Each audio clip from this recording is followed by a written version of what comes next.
Hi, I'm Laura Stover, Director of HR Advisory Services. Our topic today is how to handle a termination. These type of situations can be pretty challenging and emotional for both the manager and the employee. So it's important that you have an effective termination process in place. Before you consider terminating an employee, you want to make sure that you have identified and documented any performance or behavior issues. This is typically handled through a progressive correction action process, and this allows the employee to fully understand what behavior or performance issues need to be corrected.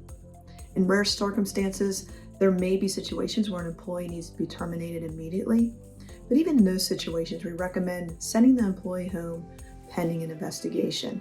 It's never a good idea to terminate an employee in a volatile situation when emotions are running high. You want to make sure that you are properly prepared before you handle the termination meeting. This includes deciding on a date and time for the termination, and there's really no good answer for when this should happen. It's going to depend on your company. In terms of the timing, likely it's a good idea to do it early in the morning or later in the day when there's less people in the office. You will want to prepare a termination letter that will include a brief reason for the termination, what will be in the employee's final pay, and what happens with their benefits. You also need to understand what property and company equipment they have so that you collect the right items. And you may want to have an empty box nearby so they have something to put their personal belongings in. You want to notify IT to make sure that their security access is cut off. And if you're in a situation where you're offering severance to the employee, a release agreement should be prepared. Once you're ready to go for the meeting, you want to go ahead and schedule a private face-to-face meeting with the employee. We certainly encourage you to have another member of management or an HR professional with you in the meeting.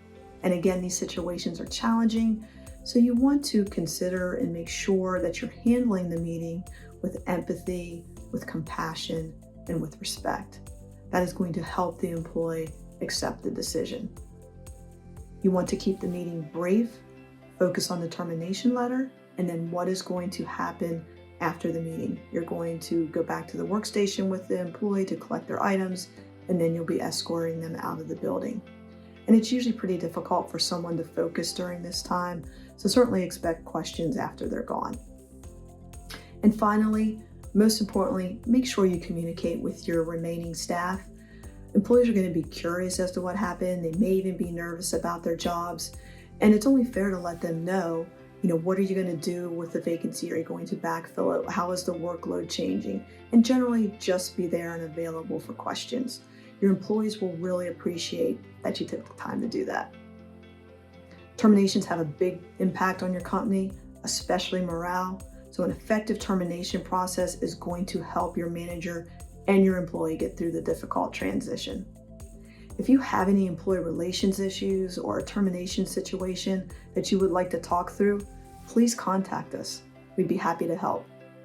Thanks for watching.